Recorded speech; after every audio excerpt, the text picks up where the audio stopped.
Again, this is the last chapter that we'll do in 152, 156 this year. You've already gotten your last assignment, which is as much as possible to try to implement the stuff we've been going over throughout the semester into your perpetual or semester-long project.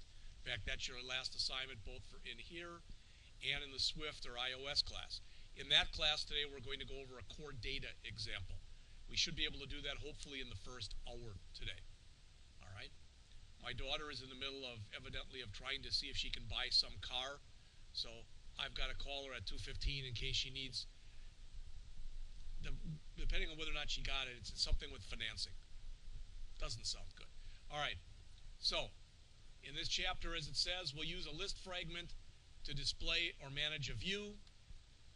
We'll use a fragment transaction and the backstack to dynamically attach fragments. The big thing is what you see here starting with this third one. All right? Just so you know, both Android and Swing use Sqlite. And Sqlite is a little bit stripped down RDBMS. In fact, what core data is, just so you know, technically core data is Sqlite, but they stripped almost everything off of it so you can't see that it looks like Sqlite. All right, you're going to see an example of that in just a minute. So we go over quite a few things about Sqlite in this chapter, including, as it says, Open Helper, the ability to insert, delete, and update a database. Looks very similar when you run a select query. It's pretty much SQL as SQL. All right. Now, we don't go into it much in this program. I have in the past in some classes and not in others. But when you run a query, what you get back when you run a query is what's called a result set. All right. I don't know if I ever used that verbiage with you, or if you had a class with Jim or whatever, if he ever used the verbiage with you. But the point is that's what it's referred to as. All right. And also what it does is if you just write a regular query, you run the query, boom, you get the result set back. But it actually puts the result set in what's called an implicit cursor. And you can kind of look at a cursor as sort of being like a pointer. In other words, if you reference the pointer, you can get the stuff that's inside of the pointer. All right? And what makes it a little bit more complex is in virtually any kind of relational database management system, you have both implicit pointers, which are ones that the system uses for you all the time, and implicit cursors and explicit cursors. So you can create your own. So he talks a little bit about that in here also. All right. And in case if you didn't remember this from earlier, remember that if you're running a task on a mobile device and you go, for example, typically for more than 5 seconds, if the system is expecting some kind of reaction and it doesn't get it, it might basically give you one of those, what it was called, AHR or whatever it is, one of those messages that will basically close you down. And you might say, well, big deal. It's a real big deal because if you're accessing a database from your mobile device and that database is on some database server someplace that happens to be getting hit with a lot of traffic, all right, you don't want the systems to shut you down because you're doing some kind of a query that takes a long time. And the reason I'm telling you that is take a look at this. They introduced multi-threading here and async task, which means that you can do things asynchronously. There's a GUI thread that runs all the time, and that's what's running your app. That's the one that you don't want to ever be stopped.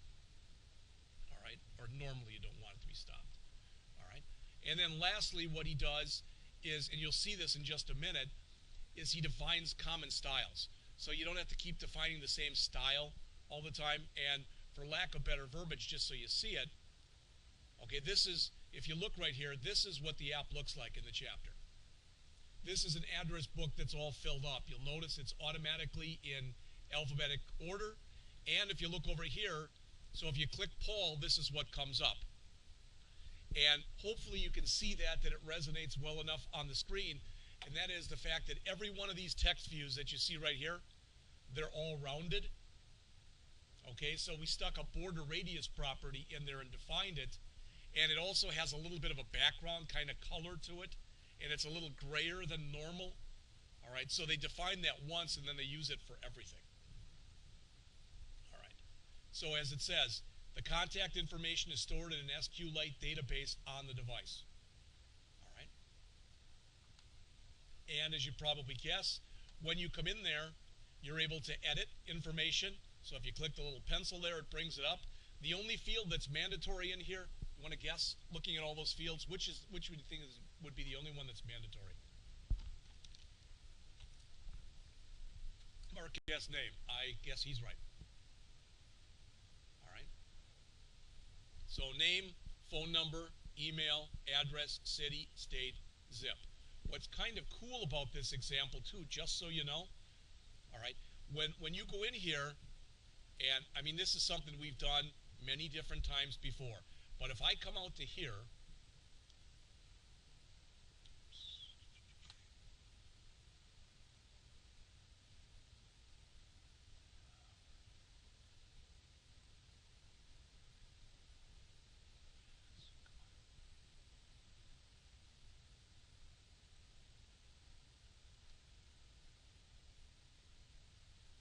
I'm looking to see how they set this whole thing up here.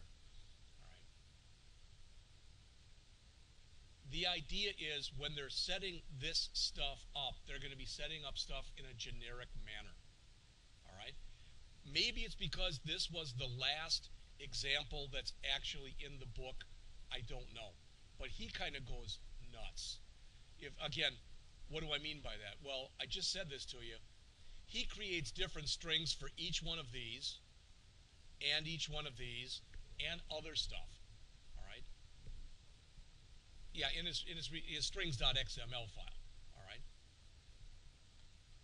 So you're able to go in and edit an existing contact, and you can change anything. There's no key fields, so to speak, in there. But the only check that's made in here is, okay, what was the length of the name field more than 0 characters? That's literally the only data validation that you're doing in here. All right, which is, you probably guess, is not much. But what I wanted to mention to you is, if you look right up on the screen here, with each one of these things that are in here, what he does is he uses different kinds of text views. And you may or may not know it, there is a text view that's called phone. There is a text view that's called email. And what's nice about that is when you create the text view using that one, rather than a generic text view, for example, the one for phone will only show numbers. It'll be a numeric keypad, basically. All right, and give you the hyphen and the parens. But the one for email will have an @ sign. All right, and this one, believe it or not, this one right here, the 1 Main Street, Boston, and MA, that's done. There's 3 things you're entering there, right? But that's actually done with the equivalent of 1 text view. That's an address text view, which has city, state, zip in it. All right, and then the last one is zip code, which I think only has a numeric keypad in it. So you can also delete things. As it says, if you click the X, it does come up with a confirm and asks you if you're sure. If you say yes, boom, it's gone. All right.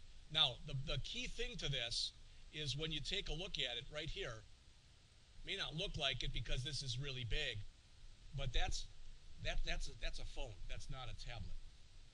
Okay? And the reason that I'm telling you that, the reason that that's important is if I came up and put another emulator in here that was a tablet, with a tablet, what actually happens in here, whether you're in portrait or landscape, is your screen gets cut into thirds. For a second, just pretend this thing isn't even there. The white part here gets cut into 1/3 and 2/3. The 1/3 that you see right there are all your names. When you touch a name, the other 2/3 has got all that information. Does that make sense? In other words, if you are working with a tablet, that's always going to be set up like this. Here, that's not the way that it's set up. So notice if I click the plus sign, it says I want to add somebody. All right, pretty obvious what's going on in there. And since there's nobody in there, it doesn't matter if I put, Al in there or Zoe. Since they're the only ones in there, they'll be first. But as we keep entering information in, all right, we're going to get it in alphabetic order. Notice if I say this, save contact. Okay, that's it. That's the only validation that's being done in here. So if I come in and start putting in my information, the system doesn't check. Do you see, for example, do you have 2 names? It doesn't check for anything like that. All right. So we can come through here, and I guess I don't even think I have it set up for the keyboard right now. But we can set this up to make it do a lot of different things. Like I said, in a way, it's a kind of a neat last program, and in a way, it's like, wow, he does a lot of things at warp speed here. And I don't think he gives enough play to the actual Sqlite stuff. So I'll talk a little bit more about that when we get to that point. All right, so there's what it looks like on a tablet in landscape. Okay, all right. So he has you test drive it like he always does, and he has you add a contact, delete one, etc. And then he talks about what's new in here. All right, in other words, what we're doing, why we're doing it, type of an idea, the technology overview that he always gives. All right. And what he mentions is last time for that flag quiz, when we did something like this, notice it says, demonstrated how to use multiple activities to host each of the fragments on a phone device. In this example, we only have one activity. We don't have multiple activities like we did before. So what he's showing you is that there's more than one way, I was going to say to skin a cat, but you get the idea. There's more than one way of doing the same type of operation. All right. So what he uses in here are the fragment manager and fragment transactions to dynamically display things on an as-needed basis. All right. And it may not sound like a big thing, but I want you to realize too, I'm going backing up for a second, that if I'm right here, so if I've got my tablet up and I'm in landscape mode and I turn it so it's in portrait mode, basically the screen has to redraw itself. All right? And it has to remember all of the information that it just was working with. All right, so kind of keep that in mind as we're going through this, because there's a lot of work as far as saving state and the like that's involved in doing that. And he explains a lot of that in here. There you go. On save instant state. For example, when the user rotates the device or slides out a keyboard. All right. Again, we'll talk about the defining styles. You'll see that a little bit later. Talks about specifying a background for the text view, and again, that's what I mentioned to you before. He defines a style, okay? And when you look at it, in a way, this isn't exactly CSS, but it's kind of the equivalent of using CSS. When you think about it, what you're saying is, okay, any text view that I have, I want to look like this. It's kind of like you're creating a class that's called text view.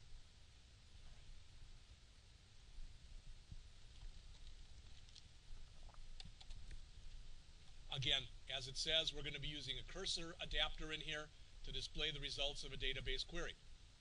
So when we run this, for lack of better words, in essence, when we ran this and you saw that, all right, so if I start putting stuff in here,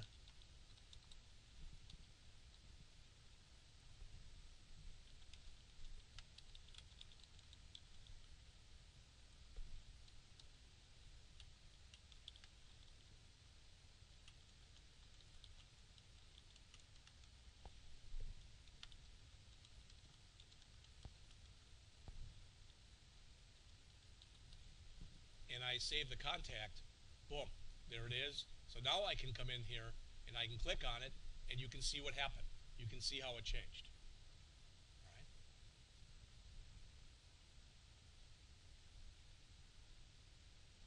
So he talks quite a bit in here, not as much as I think he could have, but about manipulating an Sqlite database. The good news is with the little bit of work that he does in here with queries and the like, you can read that stuff and understand totally what he's doing. They're very simplistic queries, and they're just straight SQL. The async, I mentioned to you, the fact that if it's a database operation, you don't want this, it's an ANR, not an AHR, which I mistakenly said. Activity not responding, or an ANR, you don't want that to come up. Okay? So he creates this, and maybe you notice, if you look up here, maybe you don't, but again, the book is a little bit dated, but notice that he's got the minimum required as being 4.3, and the maximum required being 4.4. And that was the latest and greatest when he wrote this book. So what he's saying is if you want to make sure this works and it works well, you should have a newer version of the operating system running. All right. Now notice, as it says here, the app consists of 5 classes. Main activity, you can read that one. Contact list, he breaks this thing up. So notice with a contact list, it displays the names and provides a menu for adding a contact. Then he's got add edit, which, as it says, allows you to either add a new contact or edit an existing one. All right. Details fragment. All right. Which does a little bit more with editing, but basically it's set up for deleting the contact. and the database connector, which you've got to make sure that all those different connections that you are setting up with Sqlite are managed somehow. All right. So here's his strings, and there's more than this, but you can see some here, and there's some on the next page. All right. Did he go nuts? I don't know. I guess you could look at it and say, no, he didn't go nuts at all. What he really did was he was unbelievably thorough. All right. And this is one thing, and again, I realize, you know, first I was going to say I'm preaching to the choir, but I'm not. I'm actually preaching to atheists right now. All right. Because one of the things I've told you in the past is, to me, to be very successful in this, you don't just sit there and either grab something out of the book and start working on it, or just start typing. You literally sit and spend a little bit of time and draw out what it is you want to do and what you want to have done. All right. I was surprised. I'm just going to show you this. Try to keep this very quick, but I was going to show you this, that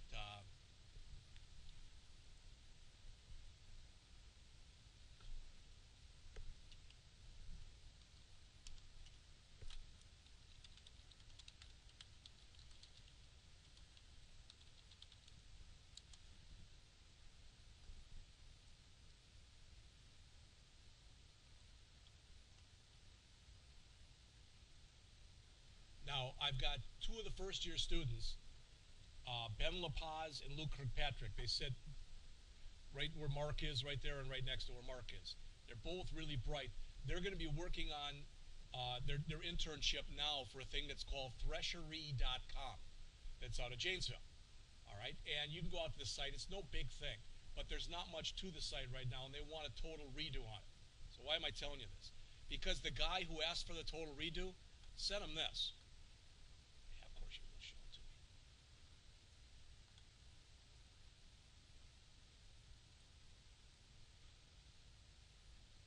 So he actually took the time to draw out what he's looking for.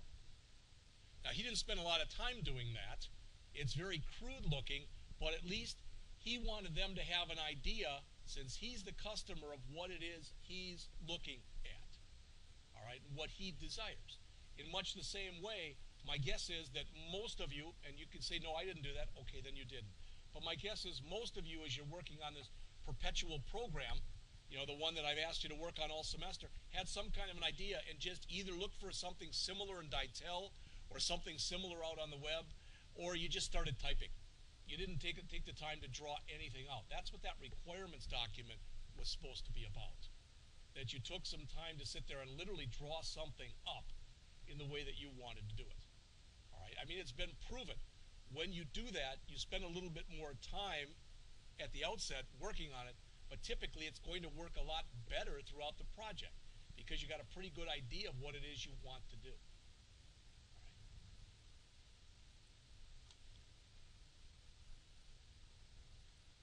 I should say this too because it's being taped, that I had my PGSA with my boss this morning, my professional growth and something skills assessment. That's what it is.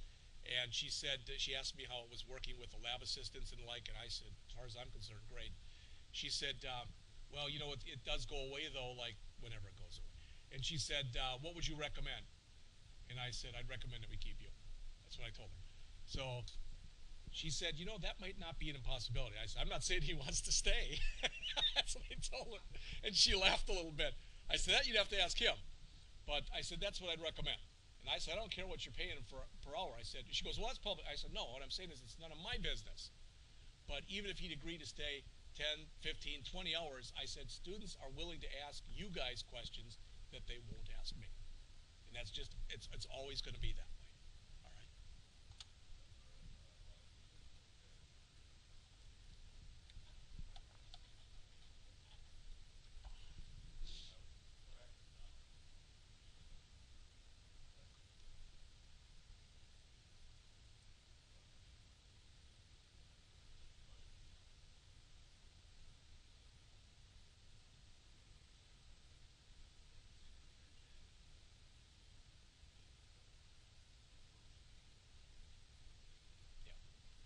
And from what I've heard from Ben, too, I think it's the same thing. I don't think it's me.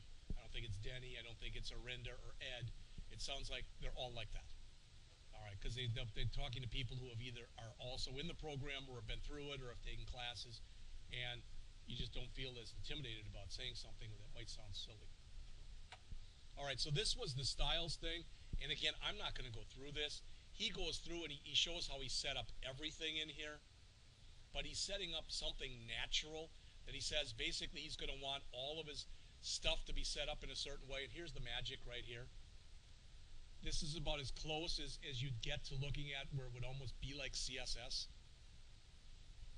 So what he's saying is for all the text views that are going to follow this, they're all going to have a radius of 5 dps, a width of 1 dp. They're all going to have that color, which I think is a grayish.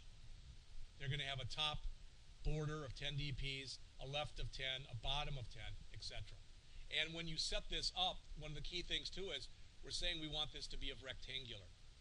All right, and they mention it in here. You can also use oval, line, ring. All right, and I'm not sure even what ring is. I didn't check that one out, but rectangle. But again, what that is doing, that right there, all that stuff, is what's being used, again, to set up these. All right, we're setting up a common mechanism for them all to follow. So rather than having to go in 1, 2, 3, 4, 5, 6, 7 times into the properties window and set all that stuff, we set it once. And then we just go into one setting in the properties window and set it to that one. All right.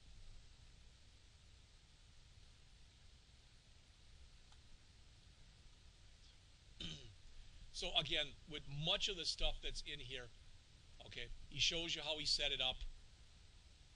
Again, one thing I like about what he does, you know, and now this morning, Laura had a question in the iPhone class, and you know, she mentioned that, for example, like this, she called this like phone instead of phone label text view, and there's nothing wrong with calling it that. All right, there isn't.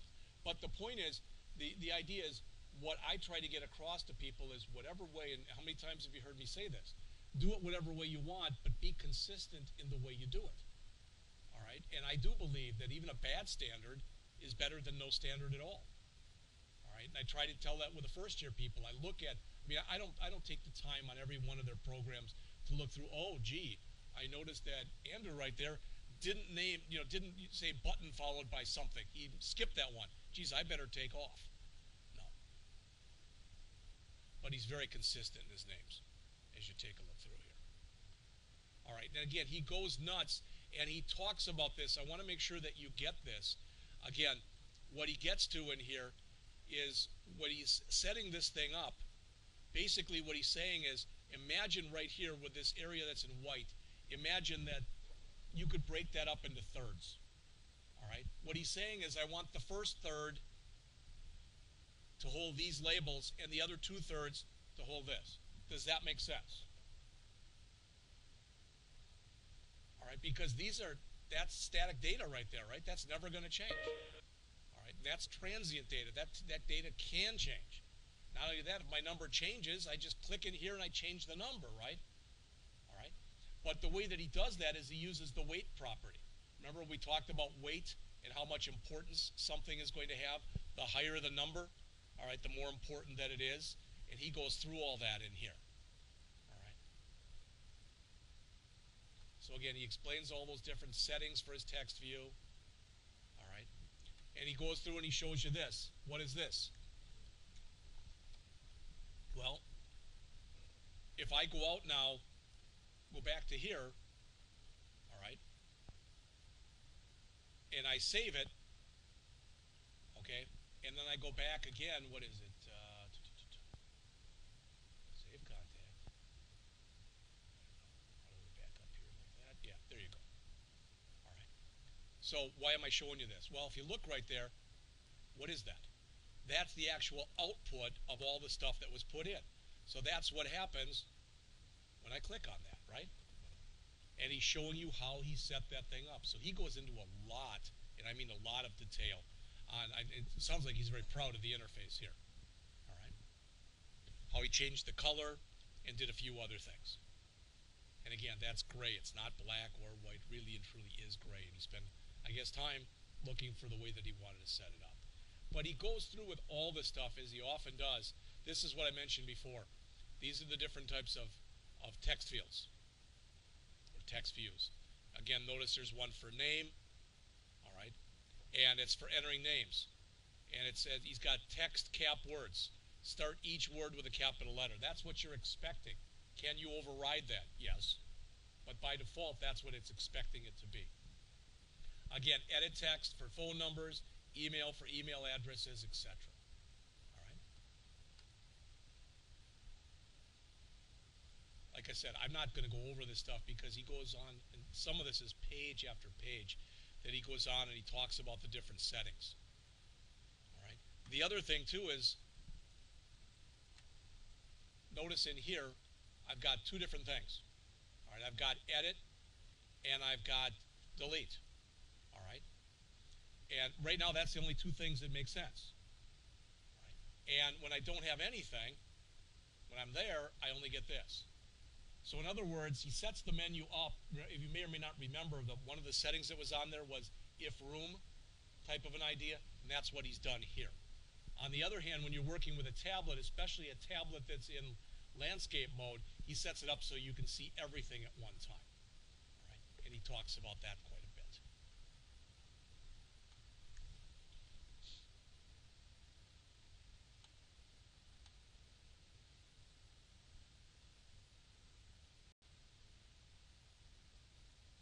Now, a lot of the stuff that's in here, again, I'm not going to talk about it because it's display contact. But what's that doing? Well, that's showing you the contact on the screen. He's got one called display contact. He's got one called save contact. He's got one called edit contact. He's got another one called delete contact. So I'm not going over that stuff.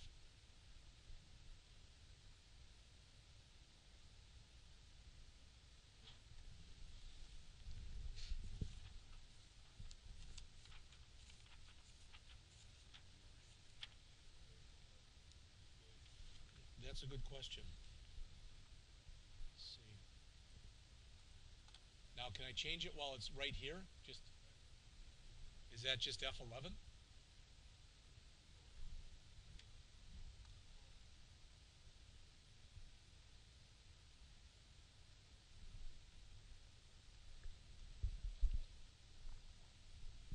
Right now, the only thing that makes sense on the screen is to add, correct?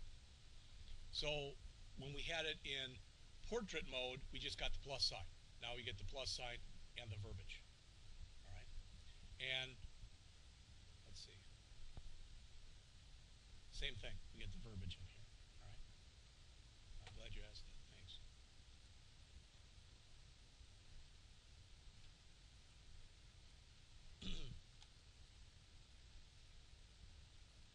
Again, as always, he talks about the new import statements that he uses in each one of these, grays them out a little bit. And I did want to mention to you also, I've read through it, but not in a lot of depth and breadth of coverage, but I wanted to show you this. For the class here,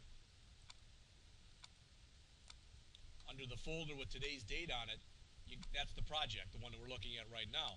But I also put a couple of other things in here. I went through and looked at a lot of different resources. All right, and these are two of the better ones that I found. This was from Tutorials Point. This is an Android Sqlite database tutorial, and it runs through it. A lot of the stuff you'd find boring because you already know how to use it, but it does explain how to do different operations in Sqlite, and it talks about how it's used in conjunction with Android. And the other one that's in here, it's a lot longer article. I don't know if you've ever seen this guy's site. It's called Vogella or Vogella.com. He's got a tendency, he's unbelievably thorough. All right. He puts a lot of pictures in, and his tutorials, like notice this one is almost twice as large. It's 44 pages. But again, notice what he goes through in here. So I'm not saying that you're going to read that and become an expert on Sqlite or how to use Sqlite with databases. But if you want a lot more than what Untitled gave you in this chapter, all right, that's why I put these out there. And he goes through an example in here also. I don't remember what it was, but there's some kind of example in here.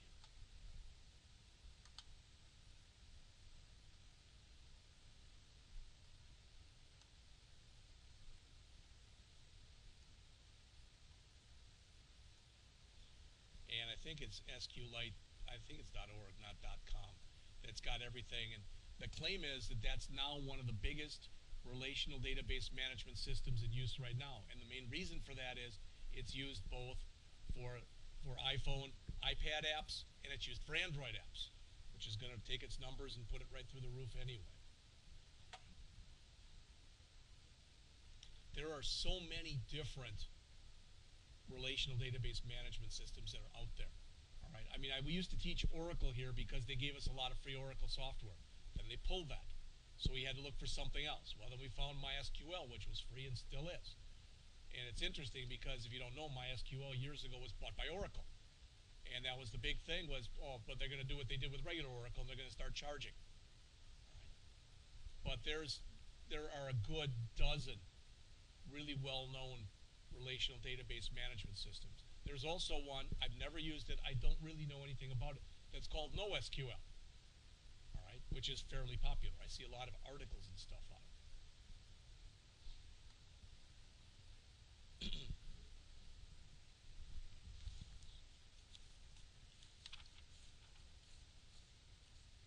All right, so again, he goes on and on, page after page in here, talking about a lot of stuff. And if you haven't read the chapter, it's not going to really mean a whole heck of a lot to you.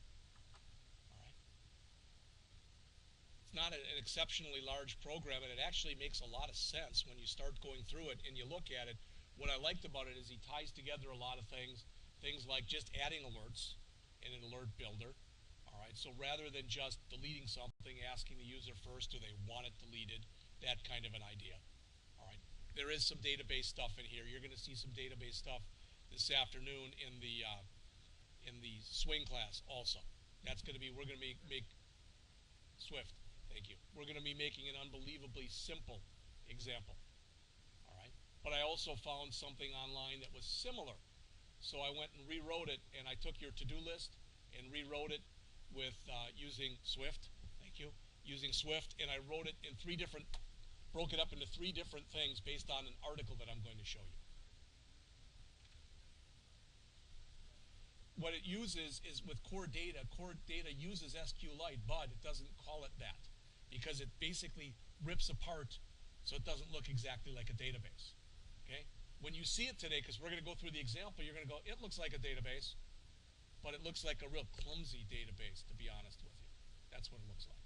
And the reason they did it like that was that a lot of people who develop this stuff don't know anything about databases whatsoever. So they tried to put a wrapper around it. That's what they call it. They call core data, it's a wrapper around Sqlite. So that people who don't really want to know a lot about the intricacies of databases don't have to learn them. All right. So the answer is yes and no.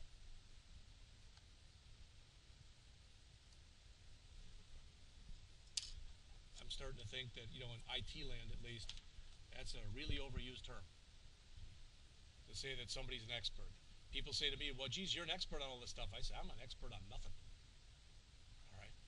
I mean, I got a lot of stuff I'm familiar with, but too, a lot of it changes so much. And I can say this because, like I said, I had my meeting with my boss today, and I'm saying it, it's being taped, so it's got to be true, right? That she actually did say today, we have to talk to the people in IT and see if we can set it up so that at least every other year you do get new machines in here.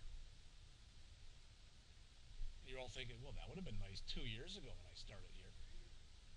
Well, for those of us who were here 5 years ago when we got the machine, 5 years ago. All right.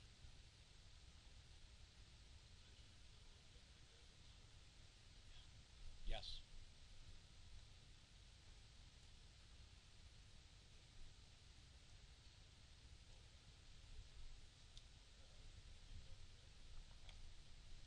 And remind me that I want to show you something a little bit later. Well, this maybe I shouldn't say on, but I will anyway. One of my Udemy classes, I've taken 2 or 3 classes from this one guy, and he's very good. He's very, very extensive. He says to all the people who've taken classes with him, he's got a freebie. It's a treat. But I think if we wanted to, we could do it for everybody in this class. You do get cPanel. And it's free hosting for life, and it costs nothing. Yes, you get to create your own domain name on the fly, but they can only be like .tk and a few other things. You know, they're very different domains. So if Teresa wants to have Teresa Neroni and whatever, that can be hers, and she can get to it from, you know, she can get to it forever. It says on there that it's going to charge you $1, but if you tell it to continue, it doesn't even charge you the $1. And I guess every year it comes up and it asks you to renew it, but it doesn't charge you. So he said he's contracted with his company, so I wanted to show it to you, have you run through it and look at it and see what you think, and if you think it's any good, I can at least mention it to the class. Not to, you know, anything against what you've been working on, but that would be even probably nicer for the people who are going to graduate to have something, you know. And there's no money to, there's no cost to register the domain. Now, with that said, with there no cost to it, I have no idea. You know, this could be a cheap company that could go out of business tomorrow. It's not, that's, no, you don't buy the domain name. They just give it to you. There's no cost. Typically, you know, depending on where you buy it from, I had a domain name. I gave it up this year. Doug and I have been talking about having a company for years, and I paid for the last 5 years for the domain name. It was $18 a year. He never offered me a penny. And then he says this year, he goes, yeah, we got to start doing some work on that. Then I asked about it later, and he goes, well, I don't have time now. So I said, screw it. So I gave the domain name up. All right. I'm not going to tell because I might ask for it back again someday. So again, the only other chapter that's in this book, as I mentioned to you, is Chapter 9, Google Play and App Business Issues. How to prepare your app for publication, how to price your app versus benefits of free versus paid, monetizing your apps with advertising, selling virtual goods with in-app billing, registering for Google Play, setting up Google Wallet, uploading your apps to Google Play, launching the Play Store from within an app, other app, Android app marketplaces and other stuff, marketing, etc. So I'll go over that.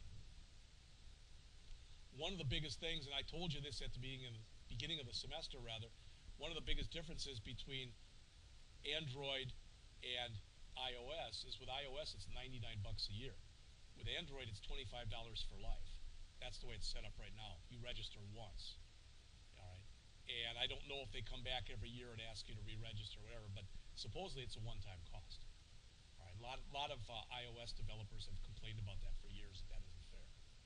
But you know what? As long as people don't complain too much, Apple isn't going to change it. So. All right. So that's basically that's what I had.